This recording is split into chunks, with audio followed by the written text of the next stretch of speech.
Let me tell you who I am, if you don't already know. My name's, I'm from California. Now, my name's Bob Bennett, and I'm from Georgia, South Georgia, if you did not understand that.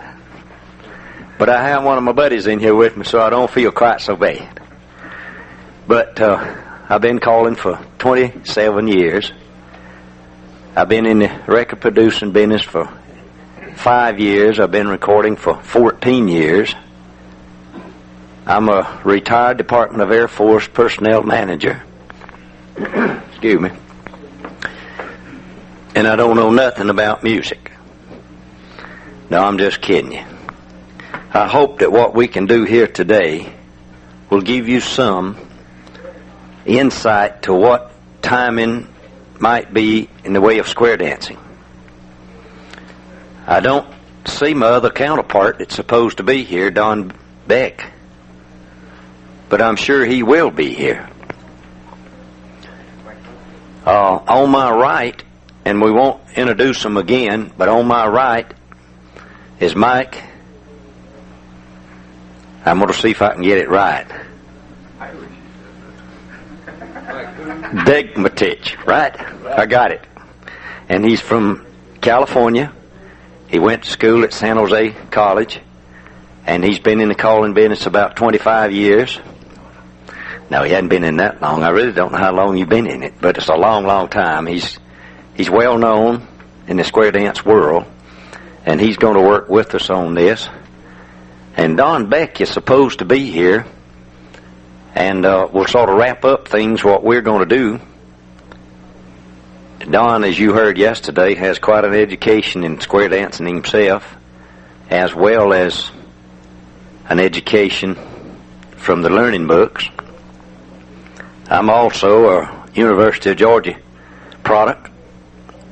So maybe with all that we got and your help, we can do things that should be done. In the opening, though, I would like to say that we appreciate the chairman of CALLERLAB's timing committee giving up part of his time to come and be with us, Dick Ledger.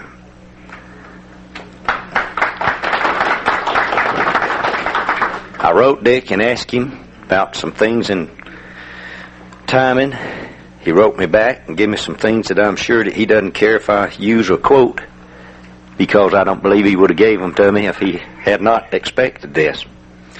But first off, let me take just a moment or two to define music and timing. And I'm going to sit down if it's all right. And I'm not afraid to say that I got part of my information from other sources.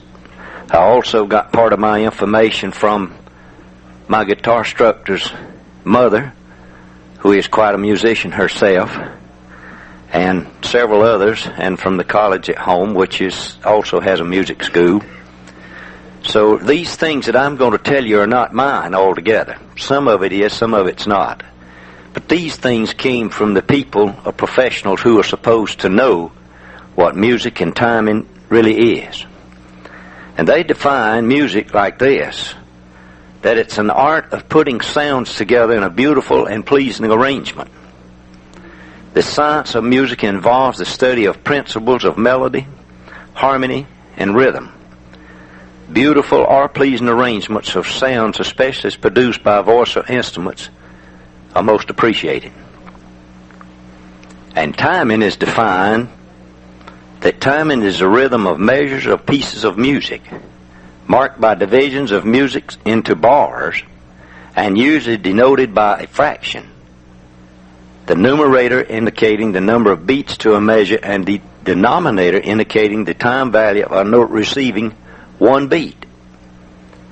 Now, we all know that when you call in square dances, they got beats in them. It's also the characteristic rhythm from and style of a particular class of compositions, such as tempo, waltz, march time, and etc. And it's also rhythm as setting the time. The dancer time their steps to the music, And timing is also the regulation of the speed or the tempo or parts of any musical performance to secure the greatest possible effect. Timing also means that one must have physical and mental coordination necessary to achieve the greatest effect when calling. And let me insert here that we have in the box the timing sheet that CALLERLAB has gone through an extensive working phase to provide for us. Now, I'm sure that all of you aren't going to agree with this, but I like it. And the folks whom I've talked with has looked at this, and they like most of it. As you well know, callers don't all agree. Dick, would you like to come up and sit with us up here? I'd feel better if you want to come sit right here in this chair. Make number 4. Okay? Most of us don't all agree with each other, and neither does the music professors agree altogether with this list. They don't know, but we had one feller in the college who is a square dancer, and he is a music professor, and he looked at this and he liked, I would say, about 99% of it. But yet, he didn't like it all. So there's no real place, I suppose, that we can pin timing down. Timing also is a number of beats allowed to execute the dance movement. And it also refers, listen to this, so many of us miss this, timing also refers to the speed of dancing and not the speed of music. And good timing requires that the dancers need not rush to complete a figure, nor wait on the next call. And let's say that correct timing requires that each figure be given and correct number of beats to execute. Now, I took this out of something that Dick Ledger and both Jim Mayo wrote, that this leads to something else, that timing changes from dancer to dancer, and that there's no absolute correct timing, because you can start out with dancers this morning just going along fine, and as the day goes on, it changes from morning to afternoon. The dancer slows down, so you're going to have to slow down some. Now, again, I took some of this out of their material. To some degree this is true, but then it's not but just part of the story. And as I said, changing times changes from morning to afternoon. And again, there's no absolute for which we are searching, and timing really cannot be pinned down. Now, this was quoted out of something both Jim Mayo wrote, something that Sets and Order put out, and something that our own Dick Ledger sit here wrote. It's just something that really cannot be absolutely, and according to music professors too, no matter what the dance, rumba, samba, jitterbug, any classical, there's really nothing that you can absolutely pin down timing to. Now, one of the first questions, or points in question, is always, and in studying this thing for a number of years, is the second command. Most of the time we can always get that first command, but the question in point is the second command. When, where do we give it? For instance, a static square thing. The second command normally that follows that's a right and left through, or a do-si-do. And if we give that second command, and sometimes it's sort of like yesterday morning they were talking, you got to feel this thing to know where, and if you're watching the floor, then you also know where to put that command in. If you give it a couple of beats ahead of what you're going to do, normally this is the proper place and time to do it. But I know from my own experience, and I'm sure that yours is too, that many times we don't do this. If we gave this command in this way, we wouldn't have a hurried tendency with the dancers to get in a hurry to do this thing. And when they get in a hurry to do it, it interrupts the flow of the dance, as you well know. And there's something else that interrupts a group of smooth dancing, and that's any change in the number of beats between the end of one call and the beginning of the next call, which definitely results in time and error. That's a good point that I will put in there. My instructor put this in there himself. He said, because it's something to make them chew on and think about. Many, many times we lift the needle and set it back down and hit the third beat to do it on. We don't wait till that first down beat to do it. We may do it on a second beat. And most callers, I didn't say all, but most callers don't know music anyway. I didn't when I started calling. I was a guitar picker, but I didn't know music. But I've learned something about it, and I'm still learning. There's nothing under the sun that you can't learn about and continue to learn about, no matter what you do or who you are. And that error will occur in that picking that needle up and setting it back on that record, unless you can use or fill in words that mean nothing to the dancer to time yourself to set it back down on there. And a little later on, Mike's going to demonstrate some with record to show you what we're talking about when we say set that thing back. Most of you know that. And most of what we're telling you've already heard many, many times. But it just is something, like I say, that we all can learn. Now let me speak a moment about sight timing. Now sight timing can cause trouble a lot because it has a tendency for you to bunch these calls. And when we say bunch the call, one of the greatest faults, I suppose, in timing when we want to crowd it or bunch it or whatever you want to call it, is say heads go forward and back, square through. We didn't give anybody time to go forward and back, but we've already stacked a square through on top of it. And most time before we finish the square through, we're going to stack do-si-do or right and left through on top of that.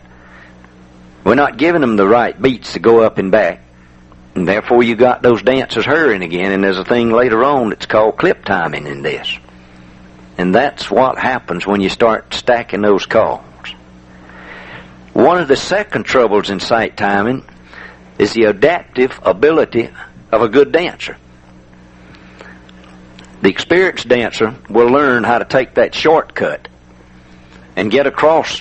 By the time you say up and back, square through, and do-si-do, he'll learn how to take that shortcut across there, and he clips it. Now the race is on. As soon as he clips that thing, he's ahead of you. And now there's only one way that you can stop this, and that's to hold that next call back until the proper time to give it to him.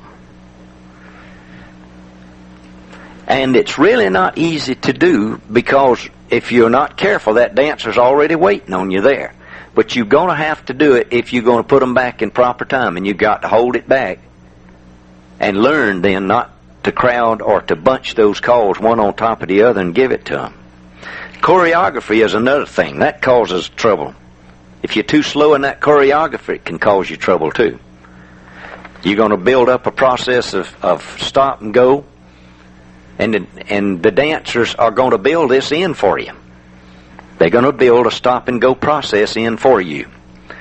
There's three things I'd like to say about memorize calls, memorize patterns, and improvise choreography. Memorize calls means that every word that you're saying is a memory of something you've done. And once you lose that, you're lost. Improvise patterns mean that there's a route that you learn to travel.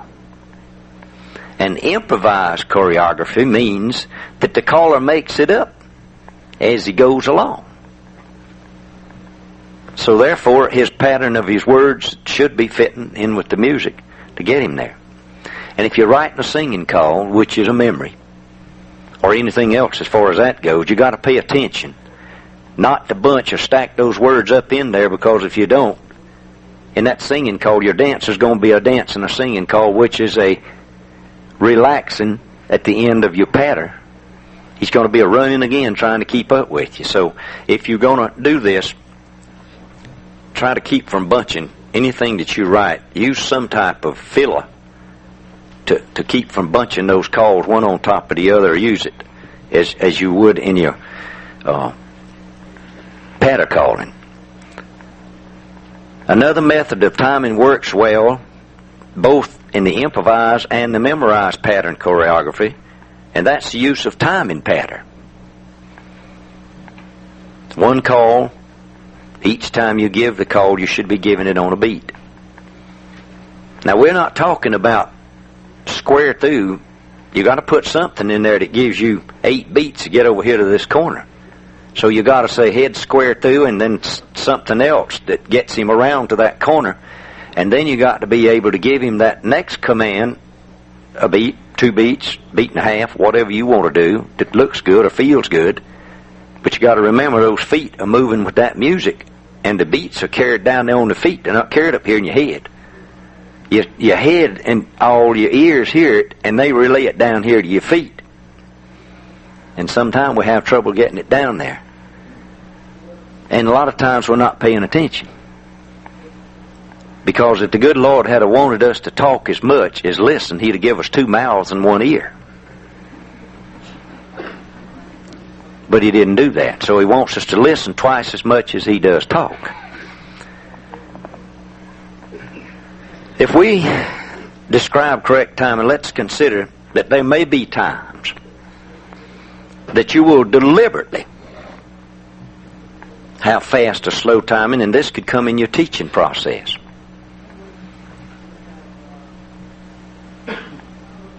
Sometimes you're going to have to slow it down because that dancer can't dance, that new dancer cannot dance as fast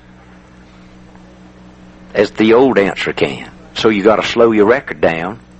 It's going to slow down your pitch, it's going to slow down your tempo, it's going to slow down your dancer. Then there's times you may want to go the other way with it. But just keep one thing in mind, at any time you move that lever and either speed that record up or slow that record down, it's going to change something for you. Now, being a record producer and going into a studio and putting on earphones and start to overdub, until you've had that experience, you don't know what we're talking about when you say really and truly slowing it down or speeding it up, because that engineer sitting in there can make wonders. He can just make it come out perfect with the little hands hitting up here. But they'll also tell you, like our engineer does, that dancer will feel that thing out there too. And if it's not like it should be, he's going to know it. And although he don't know me, it makes me feel bad. So therefore they try to time them like they should be.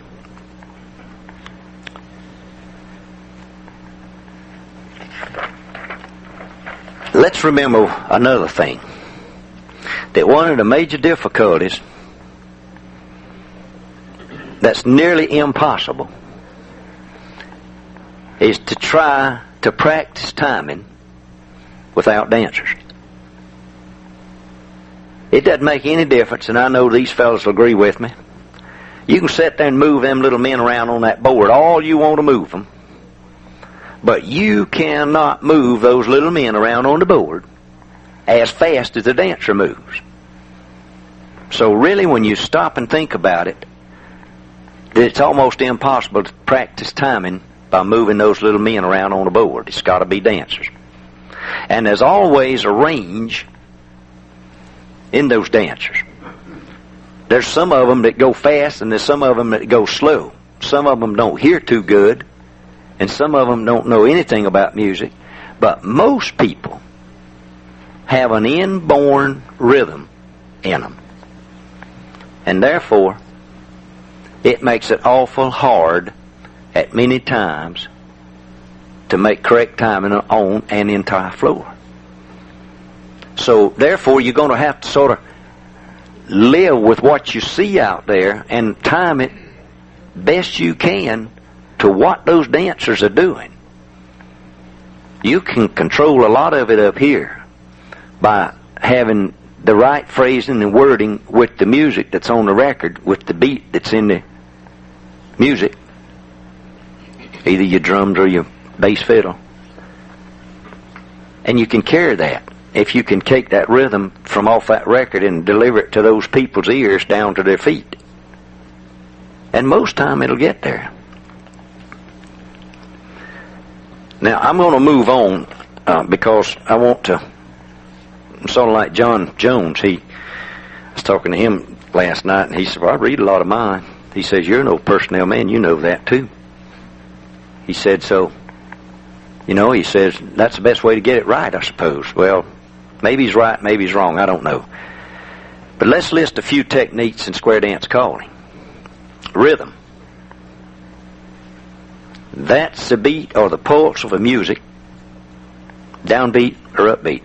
A fella down in Florida, and a lot of you may know him, Gordon Blom, down at Miami, is an upbeat caller. And if you've never danced to him, someday I hope you get the opportunity to. It's not easy to dance upbeat, but he calls upbeat all the time. Okay? Tempo of a dance is determined by the number of beats per minute. And rhythm, as many people will tell you this, is probably the most important in the group. Because square dancing is essentially a drill to music. And it's imperative, like I've already said, that a caller augment or supplement that rhythm by directing the dancer. And rhythm also refers to equal spacing of periods of time and is measured by beats of most of us tapping our feet. Now, the word metronome may not mean a thing to you, but metronome is what controls a beat in that music. That's the beats per minute. Convenient methods of computing speed of dancing. And if you're timing an average dance, which should be 130 to 132 beats a minute, that's the tempo of your dance. And if you're taking one step for each beat, then probably you're moving along at the right speed and you're not moving along it's too fast. I'm going to say one word about phrasing, and then Mike has something he wants to talk about phrasing. Phrasing is a combination of 4-beat musical phrases to 4-beat word groups to fit a 4-beat dance movement. And most of square dance movements based on 4-beat counts. And the word 4-beat group should coincide with the 4-beat musical phrase, and the call should always come on your first beat. 1, 5, 9, 13, so forth. And if you get on 2, 4, 6, and 8, you're on the wrong beat. And it results in bad timing or bad beats. And again, timing refers, as I said before, to the speed of dancing, not the speed of music. And it's something, if you got an inborn feeling of good timing, it's something to be of value to you. And phrasing's also good, and a caller working with it. Now I'd like to turn it over to Mike. He wants to talk about it, and I want us to have a little time for Dick towards the end to say a word or two, whatever he might wish to do. Mike?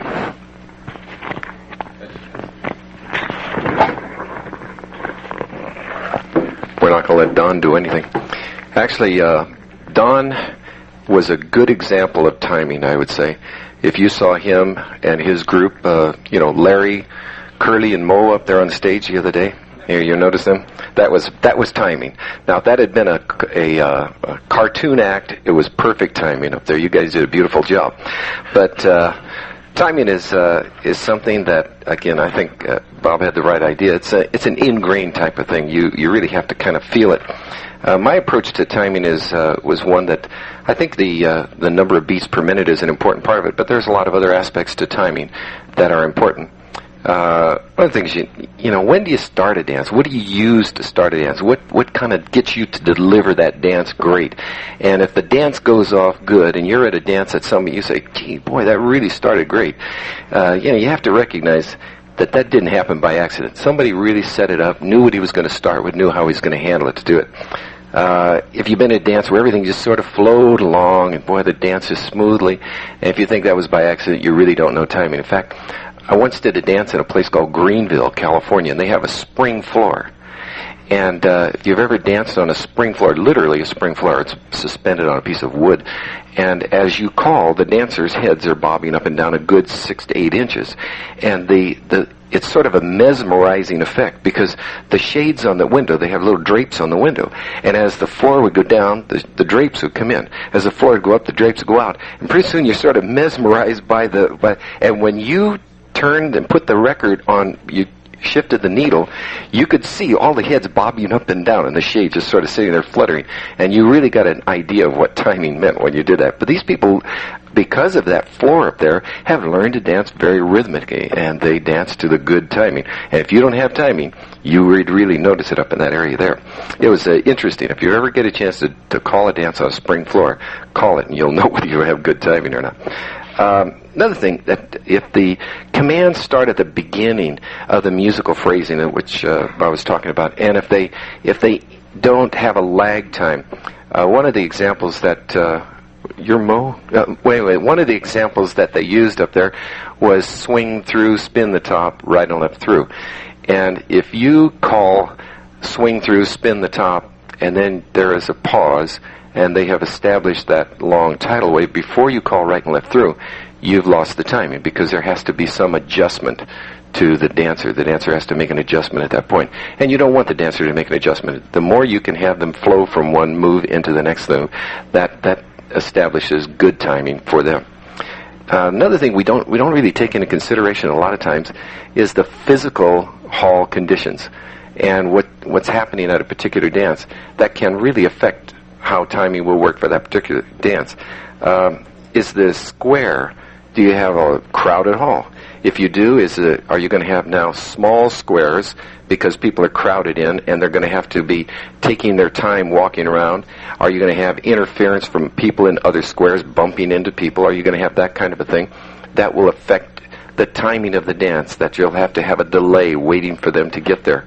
You have to be aware of that as you're calling your dance. You need to check the floor condition. I've danced on a floor where my toes hurt afterwards because I'm hanging on. You're trying to get down through the shoes to get onto the floor, and if that occurs, you've got to accept the fact that there's going to be a change of timing. Or if you've danced in a school and you're stumbling over the gum, that type of thing, there's also going to be a compromise to timing. So you have to be prepared for those kind of compromises, and you have to be up there on stage. You have to be able to recognize those, and it isn't something that's a conscious thing sometimes. It's an inborn, just a kind of an unconscious thing that you will begin to do. You begin to see, I need to be able to make some compromises at this particular dance. Sometimes I look at the temperature. Where we live in California, we actually see the sun. Here in this East Coast, I don't. Maybe you don't see it too often, but we had it. I'm sorry. Was that a derogatory comment? No, it wasn't. I didn't mean that. I didn't hear about smog. I was talking about the sun. Anyway, we do have that big yellow ball in the sky out there. And the other day, we had a full day dance program, and it was the first. We had 90-degree temperature last Saturday. Well, if you can imagine what that is, the first day that it got to be over 80 degrees in our area. So here we have this nice program set up, but we had to adjust to that situation. It was just too warm. And so you have to adjust things. You have to kind of change your whole attitude. So you have to be prepared for those kind of things that can occur. And you have to know it's the beginning, middle, end of the evening, any of those kinds of things. But one of the things I wanted to show you is that some records have what we call a distinct beat. There's no question about where it's at. Excuse me. Continue after lunch here, Mike? No. Oh, okay. You want me to get it set up? No. I just want to know I'll come and get it. Okay. But you do not continue after lunch? No. Okay. Here's one. This is a record that I think has a very distinct phrasing.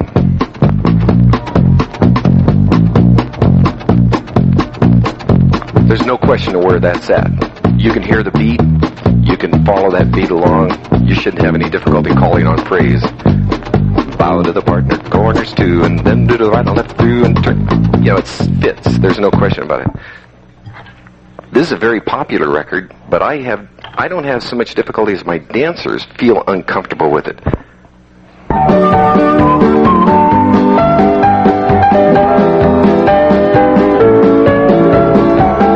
It's what I call an undefined beat. It's there, but it's not as defined. It's not definite. It's not the umcha. It's not there. And it's not as easy for the dancer to define. Excuse me, I'll cross in front of you again. One of the ones that I use, because I don't use, first, is this one. This is a J-Pat, and this is one that I use.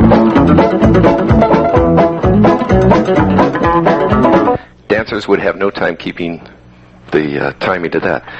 But you have to recognize you may like to use this record, and if you do, that's fine. But you have to know that you're going to compromise your dancers.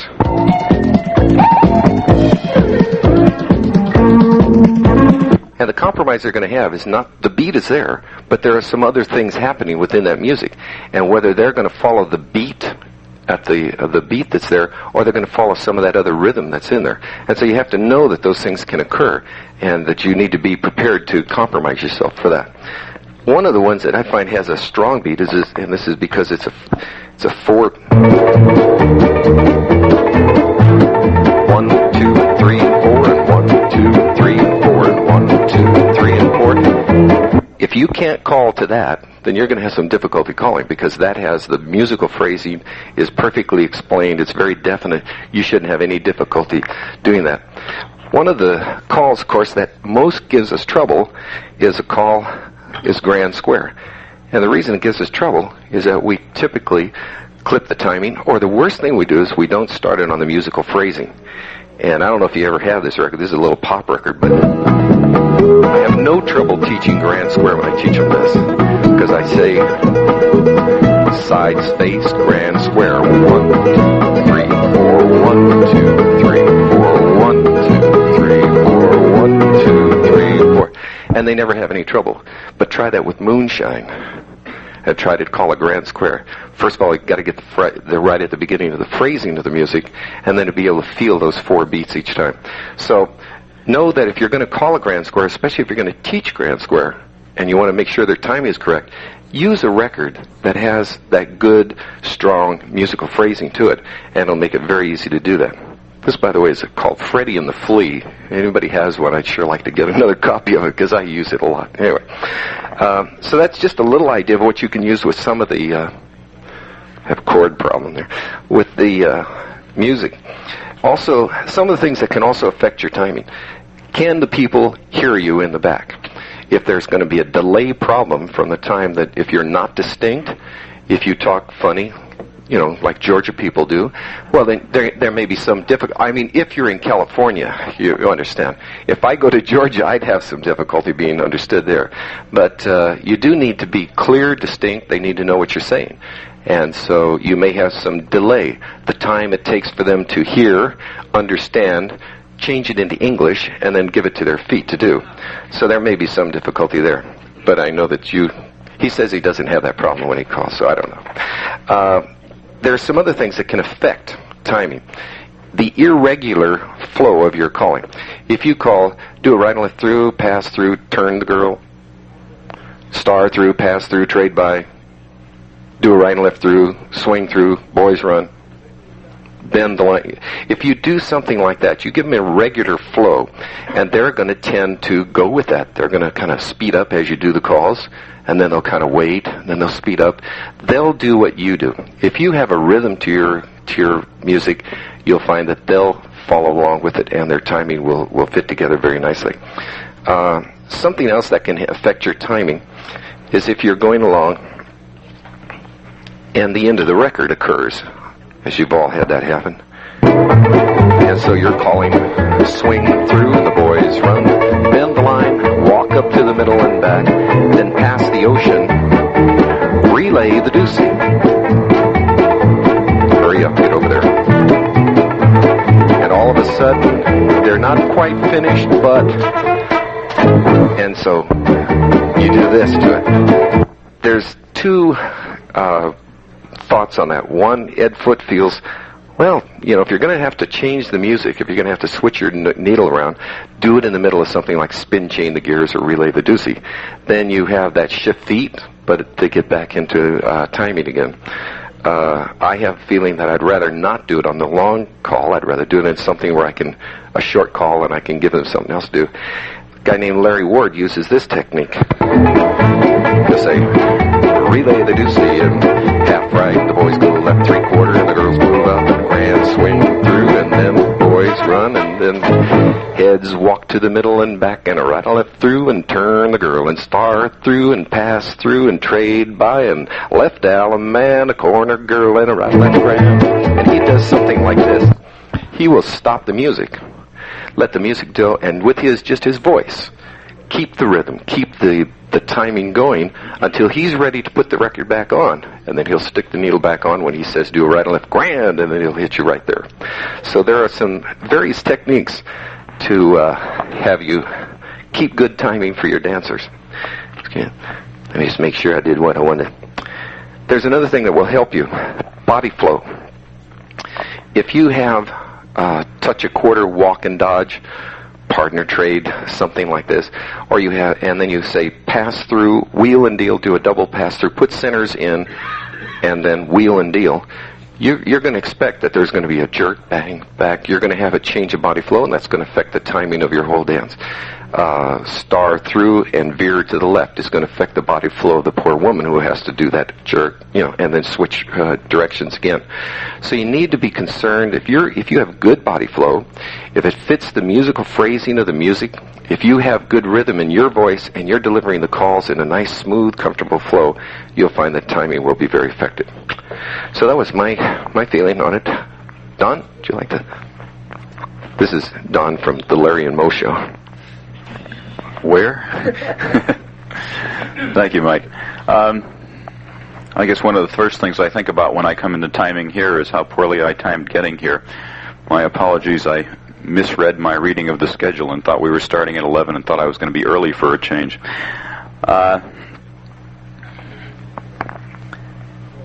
I'm assuming that all of you are quite interested in timing, otherwise you wouldn't be here. A lot of the things we do here at CALLERLAB have evolved into being sort of presentations and not quite as much the discussions in the working groups that we used to have. And somewhat I'm interested in doing a working group. There's some things that have been bothering me about timing. One particular thing has come up that I'm going to build up to. And I guess I want to open this to discussion and to thought. And I'm glad Dick is here because part of it is some conflict of understanding that Dick and I have been debating about in after parties for many years. It's fun.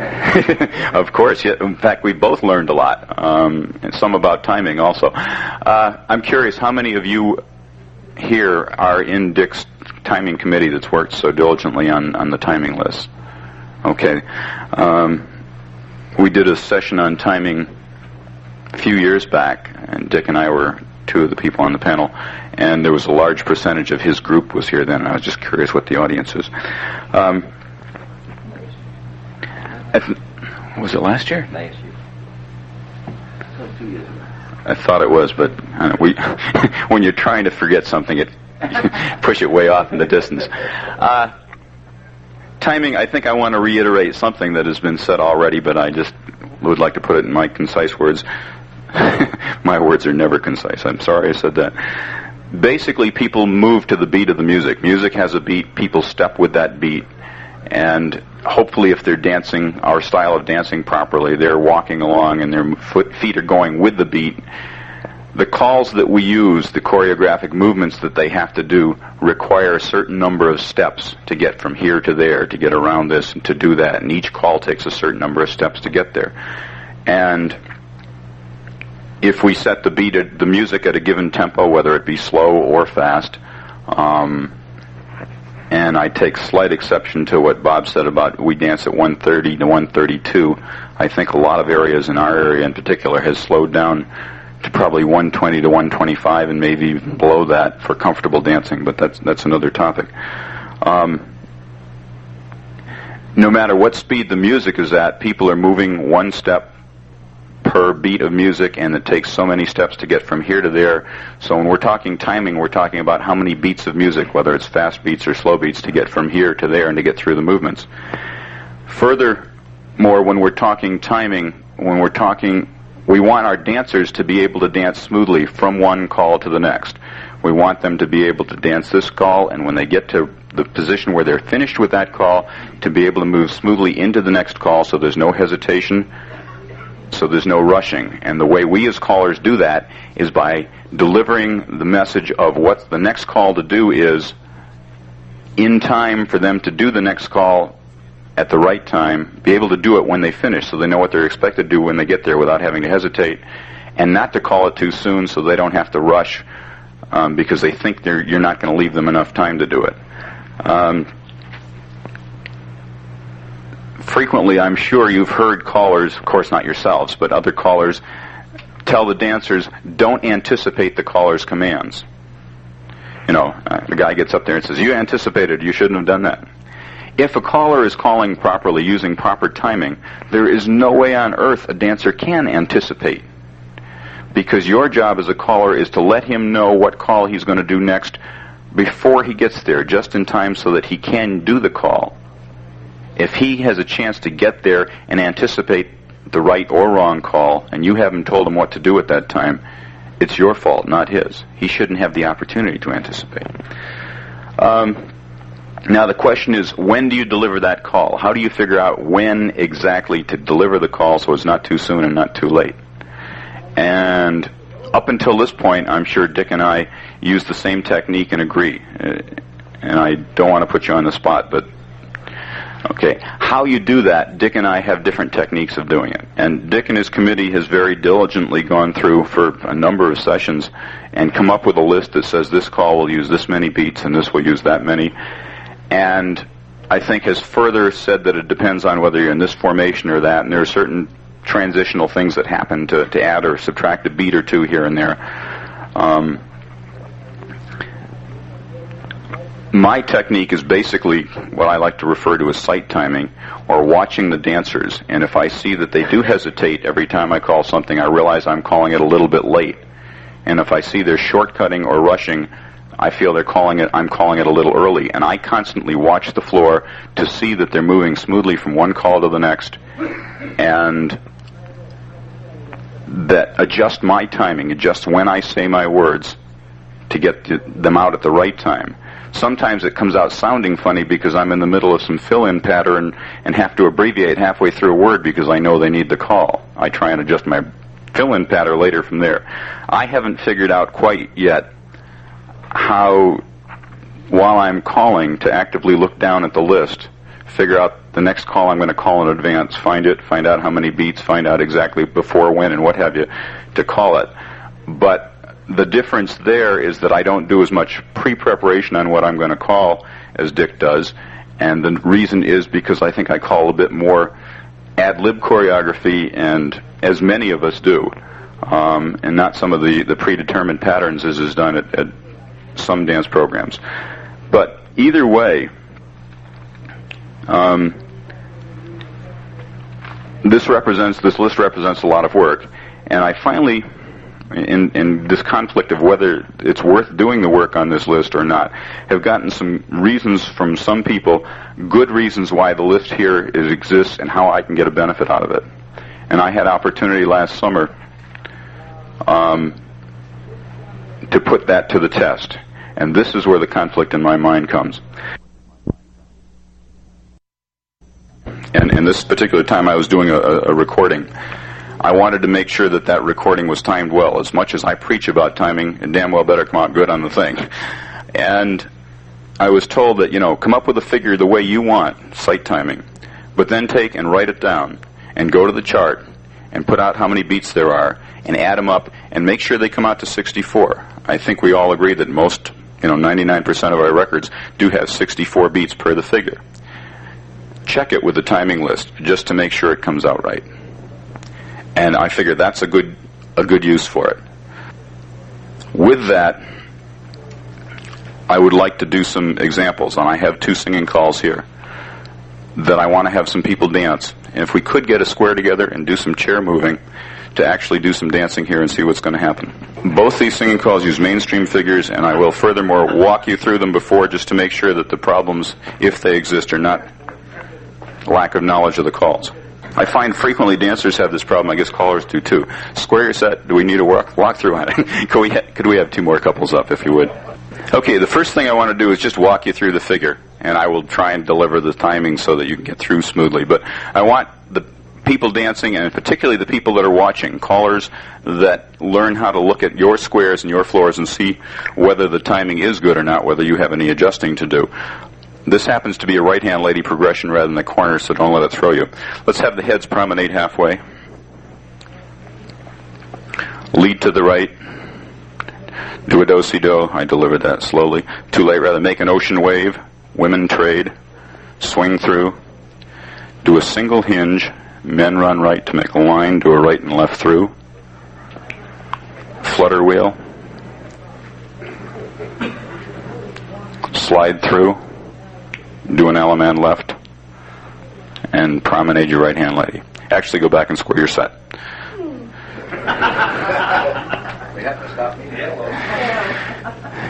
We just saw there was a point where they did hesitate. Never use the word actually go back. That seems to do it. All right. I'm going to put this singing call on. I'm going to go through the opening break.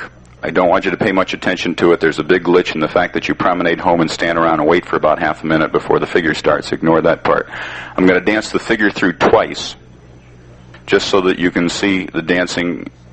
I feel on both these records are good timing and do go through fairly smoothly. Okay, here we go.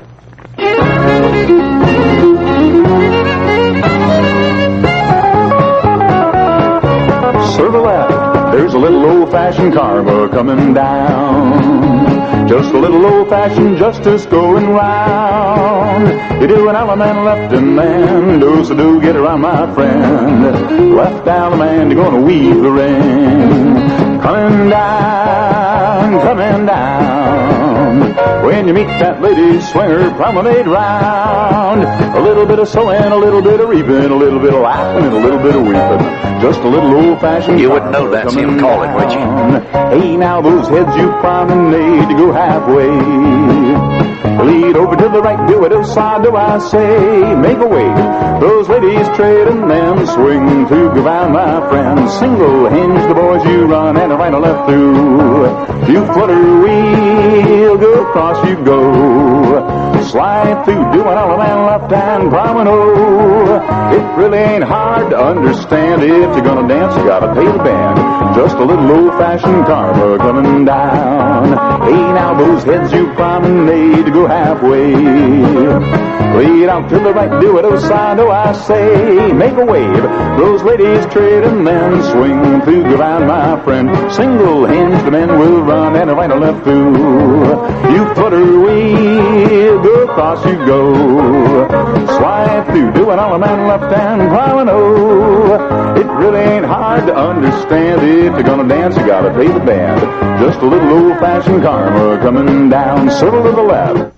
Don't bother. Okay. One thing interesting to note, partly it's the carpets and the non-dancing shoes. One side of the square appeared to be good timing. The other side appeared to be lagging a little. I've noted on one other occasion when I was very honored to have Dick allow me to call one tip at a dance that he was calling. You had to push that far out of your mind. Okay. Dick, you dance more slowly than everybody else does. I try to dance with a meter. Okay. I try and call to the way the dancers are dancing. And that particular night it was very difficult because I was trying to call to your square, which I was trying to impress. You, rather, not your square. And I was also trying to make it so that the majority of the floor was timing, and I was running back and forth between the two rates of movement. But even the degree that you were going slightly slower here, the timing on this didn't seem too bad. It might not have been 64 beats, but... Okay. Okay. Fine. Let's put that aside in our minds now. Now let's go to this next one. Let me walk you through the figure just so there's fair shot on this. Heads promenade halfway. This is a corner progression, by the way. Square through 4 hands. Swing through. Scoot back. Women trade. All 8 circulate. Swing your corner. And promenade. See, I'm behind him now.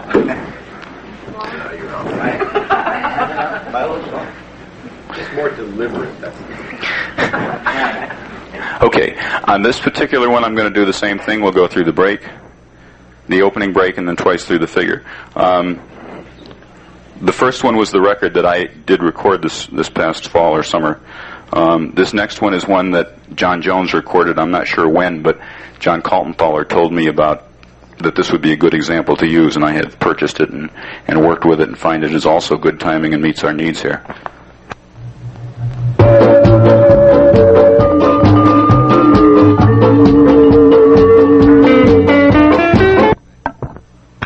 Timing says you got to do it on the right side of the record to... You know, you work for years to make sure you don't put the called side up. And finally, when you want to, you can't do it.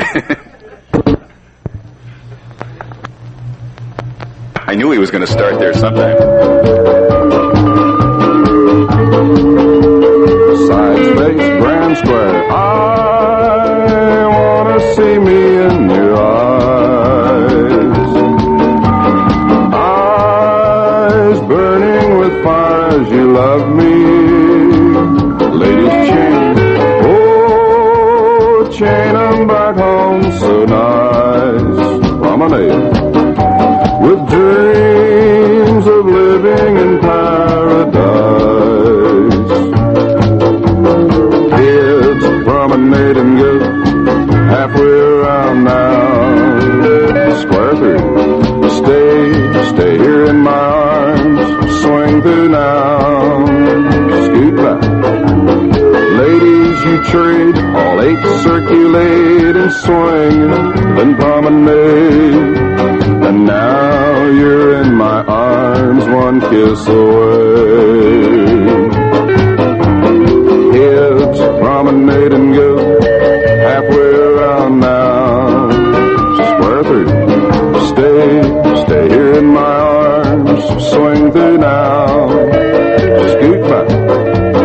Ladies, you trade, all 8 circulate and swing, then promenade. And now you're in my arms, one kiss away.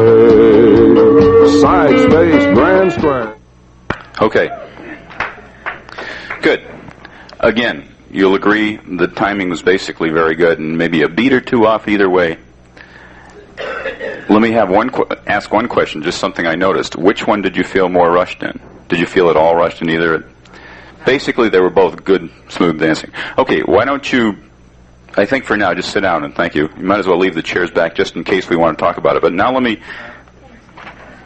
talk about the part that bothers me, that I'm confused about. Check the number of steps if they were keeping the beat, and what did you find? Yeah. Were they both? Did they keep it? Yeah. I counted 60, about 66 on one, and about 63. Okay. On another beat. I counted Dick. You got 63. That's what I... Yeah. Did you? Okay. My sneaker got stuck once. Yeah. Sliding on the road. He stumbled there once. Stumbled once. Okay, so what you were doing, by the way, this session is being recorded, and this is the only mic that's live right now. So some of the times I may ask you to use the mic. Other times I just may be repeating your question. This time I'm repeating it mostly so that I can understand what it is you just did. You counted the actual footsteps that were taken on each of these, and you said they came to within 66 beats was the worst, so that was 2 away and 1 away. Okay, very interesting. And that goes along with the fact that the music has 64 beats and they were dancing to the music. Now, going through the timing chart, I wrote out I Want to See Me in Your Eyes by John Jones, and I wrote out the entire figure, and I went to the timing chart. And Heads Promenade half was 8 beats, square through, etc., etc. The only one that was a problem was swinging your corner, which said there was either 4 beats to 8 beats. I counted, and they were swinging about 5 at that point, I think. 6? Okay, we'll call it 6. If you add up the total number of beats, for as best I can interpret this, with a 6-beat swing, you came out with 60 beats. 4 beats less than 64. Which says that by right you should have been standing around and waiting someplace in there. You were, right at the beginning. Right at the beginning. Okay. Right? You got about 2 beats after you got them. 1 beat. Waiting right at the beginning of the record. At the beginning, but after you finish the figure, you had about 2. Okay. That gives That's- you a chance to decide which foot you're going to start. Let's listen to that and see what happens. That's a good point, and that's one that, as I say, is trying to answer some of my questions. Eyes burning with fires, you love me. With dreams of living in paradise. The phrase starts with 1 right now. 1, 2, 3, 4. They're starting to move right about there. Okay, that's where some of the time goes. Some of that time is used up at the end where they're doing a sides face grand square, and so, or actually the final promenade on the next figure coming through. We were pushing that last 4 beats to get there to do the grand square. Okay, but when the 2 figures, one followed the other, what you lost on the beginning of one, you gained on the beginning of the other, and you just glided in. By the time you got there, you had. Okay, it would stand to reason that by the time you finally glided into place, that would take up the delay of the beginning of the next one. Let me say one word. Don't confuse yourselves. That music's 64 beats. The phrasing is perfect in there on the beats. Now, where you start's another thing. But don't confuse the music with where we may start, because we're making it up towards the end, but the music is correctly timed. The music was right. When the phrase started, John said Heads Promenade half, and he started talking with the phrase, as I did Heads Promenade half on mine, started singing with the music, and there was a delay of your dancing by a few beats. Okay, going on to the one the first one we did, Little Old-Fashioned Karma. Adding up all those things, it took me a while to find do-si-do's in there. Do-si-do to a wave isn't, but I went to do-si-do and then touch, and touch had 0 beats, so we used do-si-do, 6 beats there. There's no swing, so there's no question on that. Adding the whole thing up comes to 72 beats. 8 beats over the 64. That's why I was dragging. Really, I mean, I'm not saying that. Yeah. No. Constructive criticism of Don and I know that. Yeah. That's why I appeared to be late on everything. I'm aware of that, but I guess I would rather call to the other 7 dancers than to Dick. And when I was working with coming up with a figure for this, and I got something that I thought fit the music, and I was talking to somebody else who's also noted for timing, and somebody that I speak with a bit more frequently by the name of Jim Mayo. Sorry about that. Speaking to Jim Mayo, Jim suggested get the timing chart and work it through. So I did, and I got very panicked because 72 is not within what I feel a tolerance of 64 plus or minus 1 or 2 is. So I worked some more, and I called with groups that hadn't walked through it before, that were good dancers, that were poor dancers. I eventually recorded it myself without dancers, and then got out and danced it and decided I felt good with it. And since it's come out, I've had both Jim Mayo see it done and say he thinks it times nicely. John Kaltenthaler used the record and say he thinks it times nicely.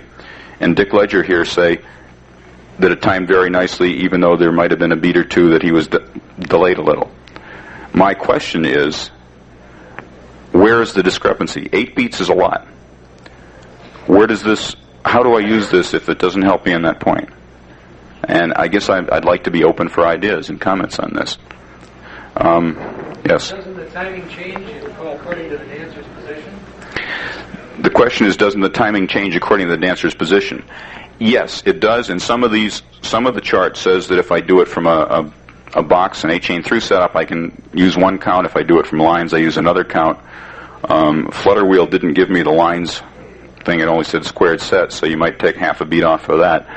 But as much as the chart tells me it does. As a matter of fact, when I was talking to John Kay about this, he says, well, there's certain transitional things that happen when you go from one to the other that, you have to leave off a beat if you go smoothly from this into the other. I says, my calls all go smoothly from one to the other. The chart doesn't tell me where I should leave off a beat or not. All I know is that CALLERLAB has produced something here which tells me I'm 8 beats off, and my dancers don't tell me that.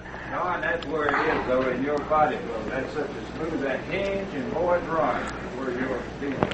In other words, you're telling me that the timing charts will work. Right into that right and left through, you're up in there tight, those are boxes out on the side, and that hinge boys run in the right and left through. You add that up. Restated slightly sarcastically, but you're telling me that my timing would be better if I made my body flow worse.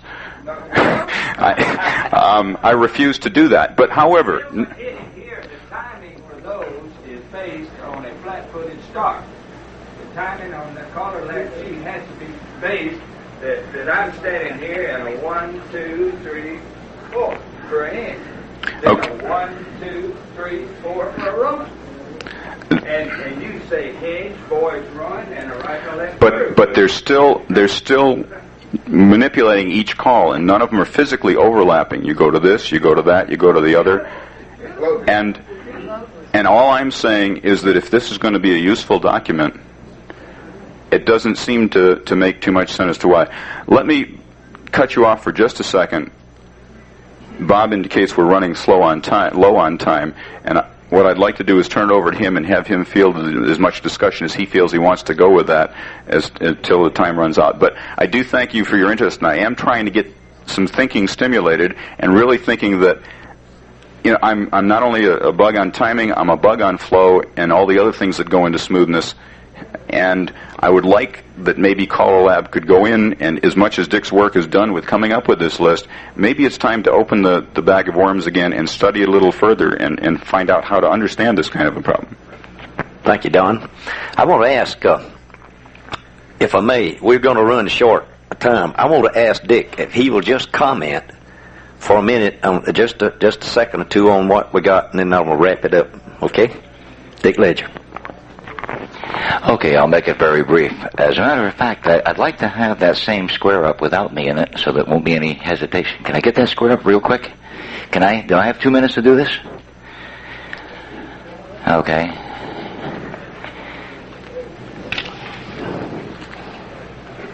I'm going to let John Jones do his work for me. And I'll build my whole case in point with this particular... Is this the call side? I hope so. I may not ever hear the end of this. Side base, grand square, 1.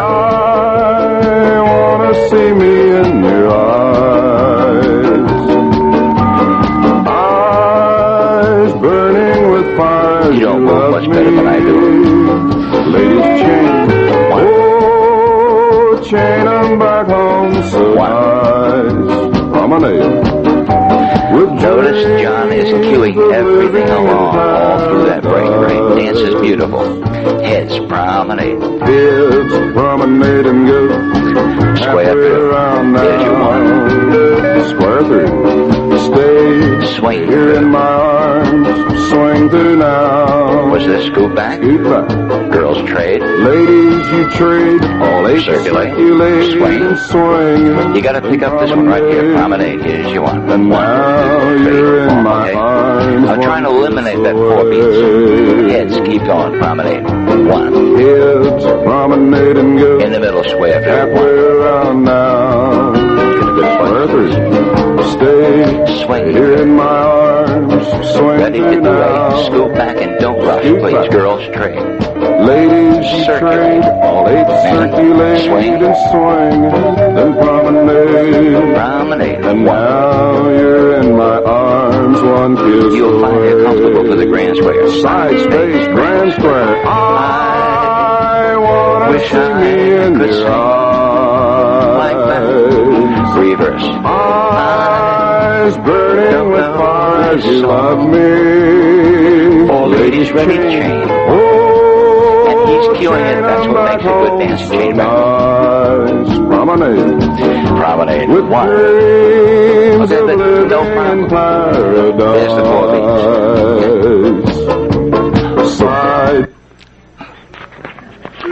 That's not the full 4 beats. Let me point out one other thing. The swing is the thing that you swing as long as you want to. And unfortunately, in our style of square dancing, we don't take full advantage of the fun that's available. I'm showing another one of my interests, and that's contra dancing and traditional dancing, which I go dancing about once or twice a week on a regular basis. And if it's less than 6 beats, you carry it another phrase and go for 12. But the swing here was adjusted. We had about 6 beats of swing when he did it the first time. We had about 3.5 this time. Because you gave them you timed it differently. They adjusted, and after 3.5 beats, they took off this time. But it's part of it.